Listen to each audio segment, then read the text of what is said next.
Hello everyone, my name is William Amzalag and I want to welcome you to our 9th episode of Jeunesse Longevity TV. Jeunesse, we are redefining youth.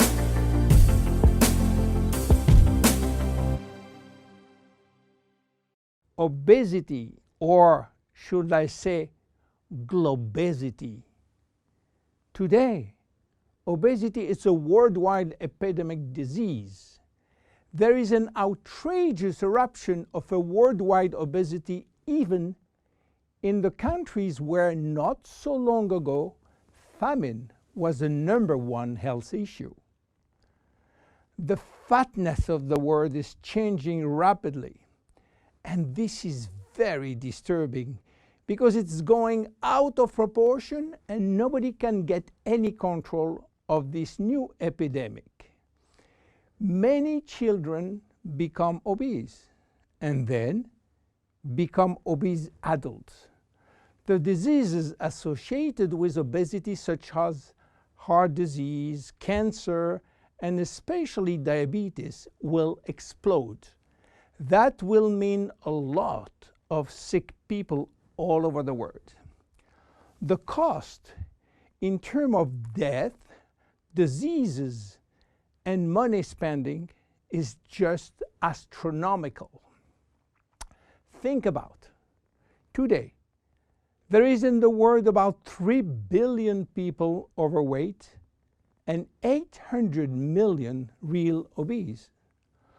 The cost of obesity in the United States is about 150 billion per year, which is 10% of the total US medical cost. So what is the difference between overweight and obese? Overweight means that you gain only few kilos above standard, from 1 to 15 kilos for adults. Above this threshold, you're considered as obese.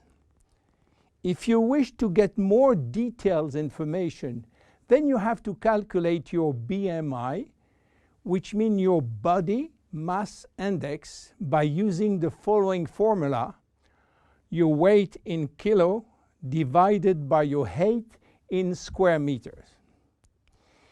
If your BMI shows score under 18.5 per square meter, it means that you need to gain weight. You are underweight. If it is between 18.5 and 25, you are in normal standard. Between 25 and 30, you are overweight, and above 30, you are qualified for obesity. Note that BMI is a standard tool which do not apply in extremes like very tall people or very small people, and also should be adapted to children. Why people become obese? It is very simple in theory, but become more complicated when we reach fat metabolism. We are gaining weight or fat when we eat more than we spend in terms of calorie, or when we spend less than we eat in terms of calorie. So how do we get energy? The body will get energy only from the food, knowing that 1 gram of carbohydrate will release 4 calories, same for proteins, but 1 gram of fat will release 9 calories. So all depend on how much you eat and what kind of food you eat. If the food is rich in fat or in protein or in sugars. Now, how do we spend energy? There are 3 ways to spend energy. The first one is what we call basal metabolism, which is the necessary energy required to get our body working and all our million of chemical reaction working and working properly. This requires approximately 1 calorie per kilo and per hour. So if you weigh 60 kilo, you will spend in 24 hours 60 multiplied by 24 equal 1,440 calories per day. And this is good news because you have no control on that. The second spending is the necessary energy to fight against heat or cold. And these depend on the environment and the way that you are protected against heat or cold. It is called thermogenesis. And again, you have little control on that. The third one is the energy required to move your body, and that is entirely up to you. This is to say that physical activity is the only controllable way to spend energy. We will see later that this very simple way of gaining or losing weight is influenced by many, many other factors, and especially the control of fat metabolism by a sophisticated group of hormones. So why such epidemic? To understand, we have to go back 20,000 years ago. As surprising that it can be, our genes have not changed for the last 20,000 years. At this time, life for humans was quite difficult. In fact, life was based on food availability, and food was really available only during spring and summer. The rest of the time, no food, almost famine. Our genes has to adapt and to work in accordance with this alternance of abundance and famine, and they create a kind of energy storage. The fat cell was born. This cell has the capacity to store all kinds of energy derived from fat, from carbohydrates, and even proteins.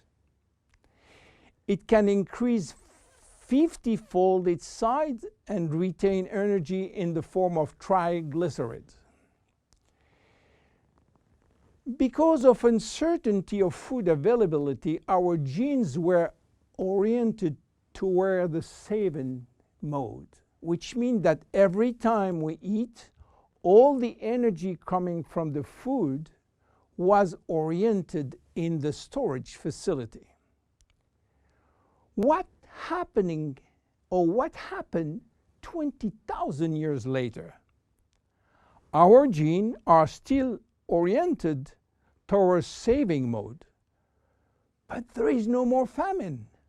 On the contrary, the new society offers an extreme abundance of food rich in calories, and that all over the year. And guess what happened? Everything is going first in storage. And once in storage, it is very difficult to get out. You understand now why it is very difficult today not to gain weight or fat. But there is another factor. 20,000 years ago, in order to bring food at home, men were hunting, fishing, or climbing trees to get fruits. And that was a huge energy spending mode. Today, with a new technology created for lifting heavy items or escalator or elevator, we reduce drastically our energy spending. You understand now why it is so easy to gain weight or fat. What are the consequences of obesity in terms of health and longevity? To make a long story short, it is a disaster. Being and staying obese will lead to a long list of chronic diseases, including cardiovascular disease, diabetes, cancer, metabolic syndrome, and consequently a drastic shortening of life. That will not account for the uncomfortable physical, emotional, and mental consequences of being heavy for ourselves and for our relationship. In terms of aging, obesity is shortening telomeres, increasing DNA damage, and reducing stem cell pool. So what to do for reducing obesity? Obviously, it is quite difficult considering the worldwide effort of the medical community with so small results. Health authorities are repeatedly organizing campaigns to inform people about the consequences of eating too much sugar or fat or the lack of exercise. But the food industry until now do not help and still putting on the market food rich in bad sugar and bad fat.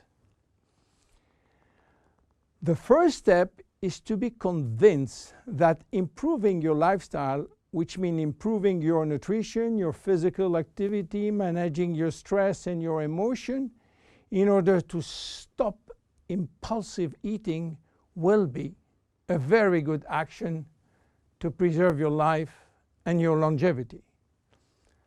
The second step will be to use specific food supplements to help managing your fat metabolism and rebuild the muscles that you lose when lacking exercise. This is why Jeunesse decided to create a new line of product specially designed to counteract craving, to help fat metabolism, and to reduce muscle loss. Be with us in our next episode dedicated to the Zen Body line. My name is William Amzalag, and I will see you on our next episode. Thank you.